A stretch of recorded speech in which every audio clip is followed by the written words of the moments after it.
장애인 문화복지신문 제516호 제2면 기사입니다. 보건복지부 7월 1일부터 최장장애 등록 가능. 활동 지원 서비스 장애수당 의료비 지원 등 제공. 정은경 보건복지부 장관은 2월 20일 금 용산 CGV에서 일형 당뇨병 환우들과 함께 영화 슈가를 관람하고 간담회를 개최하였다. 이날 행사는 환우와 가족, 학회 전문가와 보건복지부 직원이 영화 슈가를 함께 보고 영화에 대한 관람 소감과 그 주제와 관련한 정책에 대해 서로의 의견을 듣고 소통하기 위해 마련되었으며 보건복지부와 한국 일형당뇨병 환우회가 주최하고 대한당뇨병학회가 주관하였다. 영화는 일형당뇨병을 진단받은 아들을 지키기 위해 고군분투하는 엄마의 실화를 바탕으로 한 작품이다. 엄마 역을 맡은 배우 최지우, 미라 역은 아들을 살리기 위해 사회적 인식과 제도에 맞서 싸우는 강인한 모성애를 보여준다. 보건복지부는 지난해 12월에 장애인복지법 시행령을 개정하여 췌장에서 인슐린이 분비되지 않는 췌장장애를 장애의 한 종류로 인정하였으며 이 개정안은 올해 7월 1일부터 시행될 예정이다. 이날 행사에는 정은경 장관을 비롯한 보건복지부 직원, 한국 일형당뇨병 환우회 소속 환우와 가족, 대한당뇨병학회 소속 의료인 등 140여 명이 참석하였다. 환우와 가족들은 췌장장애를 신설하는 장애인복지법 시행령 개정에 대해 오랜 노력 끝에 맺은 가장 큰 결실이라면서 환영하였고 학회 관계자도 복지부가 추진하는 당뇨병 관련 정책 수립 및 이행 과정에서 실무 지원과 전문적인 자문을 아끼지 않겠다라면서 법령 개정을 지지했다. 췌장장애인으로 등록된 경우에는 장애인 서비스 지원 종합조사를 통한 활동 지원 서비스, 소득 수준에 따른 장애수당, 장애인 의료비 지원 등의 대상이 되고 다양한 공공요금 및 세제 혜택 등을 이용할 수 있게 된다.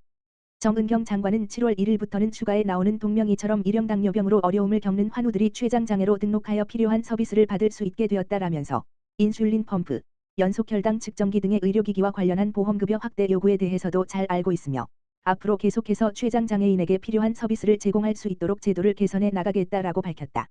영화의 모티브가 된 실화의 주인공, 한국 일형당뇨병 환우회 김미영 대표는 이 역사적인 순간을 보건복지부 장관님과 관계자분들, 학회 전문가 및 환우 가족 여러분과 함께 나눌 수 있어 감격스럽고 깊이 감사드린다라면서 앞으로도 췌장장애인에게 실질적으로 도움되는 정책을 마련하는 데에 환우회가 적극 협력하겠다라고 밝혔다. 대한당뇨병학회 김성래 이사장은 보건복지부의 정책이 환자들의 일상에 긍정적인 변화를 가져올 수 있도록 학회의 모든 역량을 동원해 적극 협력하겠다라고 인사말을 전했다. 보건복지부 제3기 재활의료기관 일흔한 개소 지정.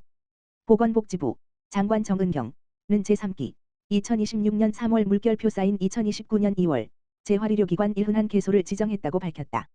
그간 급성기 회복기 유지기 및 지역사회 통합 돌봄으로 이어지는 재활의료 전달체계 구축을 위해 2017년 재활의료기관 지정 운영 시범사업을 시작으로 제1기 20년 3월 물결표 쌓인 23년 2월 45개소, 제2기 23년 3월 물결표 쌓인 26년 2월 53개 기관을 지정 운영하였다. 이번 제3기 재활의료기관 지정에는 총 97개 기관이 신청했다.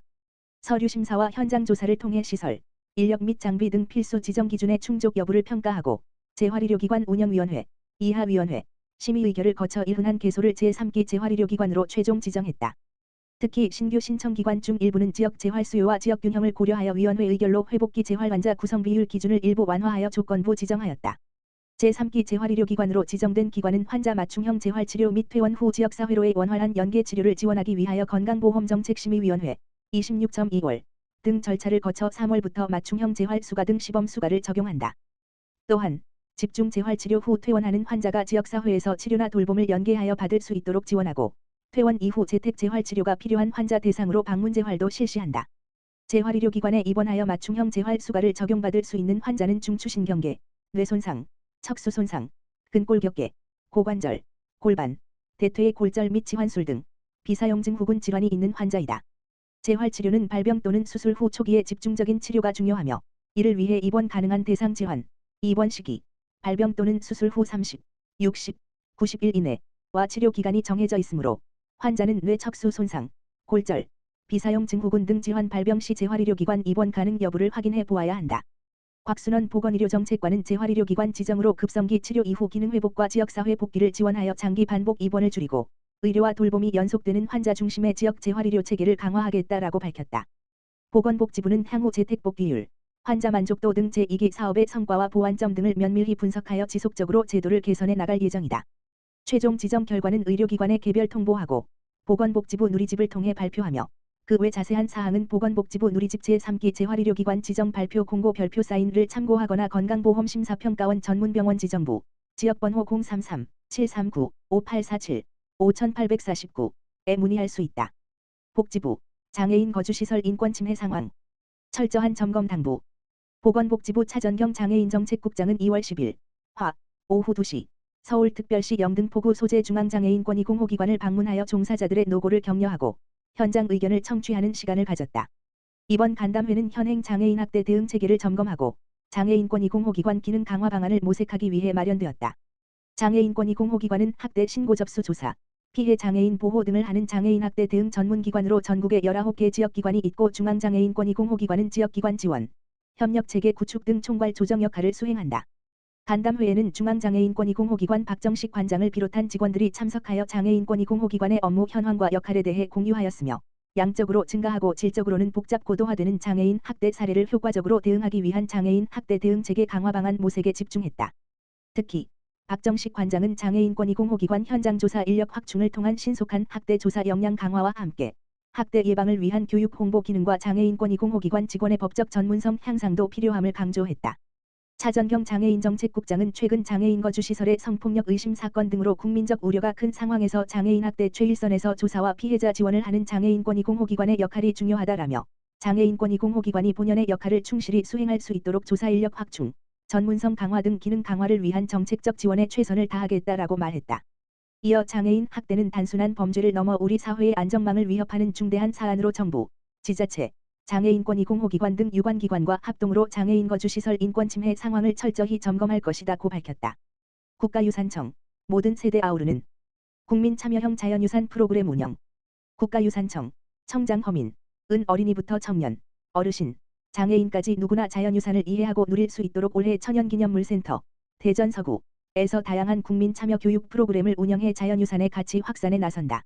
먼저 농인 자연유산 해설사를 양성하여 취약계층의 사회 참여 활동을 지원하는 자연유산 손소리 해설봉사 프로그램을 신규 운영한다. 천연기념물센터와 대전광역시 시립손소리복지관이 협력해 농인 해설사 교육을 진행하고 실제 전시 해설 활동으로 이어질 수 있도록 지원하여 청각장애인의 사회 참여 기회를 넓히는 동시에 수어를 통한 무장애 자연유산 향유 환경을 조성할 계획이다. 이어 자연유산을 매개로 한 찾아가는 교육으로 사회적 가치를 실현하는 자연유산 가치나눔 프로그램.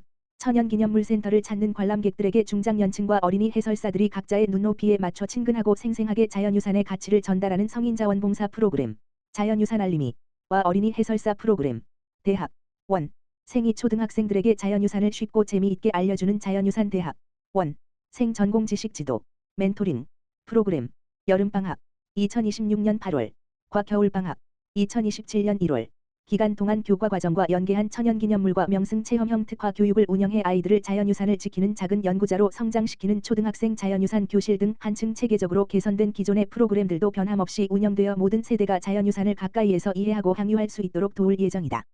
운영기간과 신청 방법 등 프로그램과 관련한 자세한 내용은 추후 천연기념물센터 누리집 https://lh.co.kr/nhc를 통해 게시될 예정이며 전시관 안내데스크 가만 전화기 지역번호 042-610-7610 또는 프로그램 담당자 가만 전화기 지역번호 042-610-7623를 통해 전화로도 안내받을 수 있다.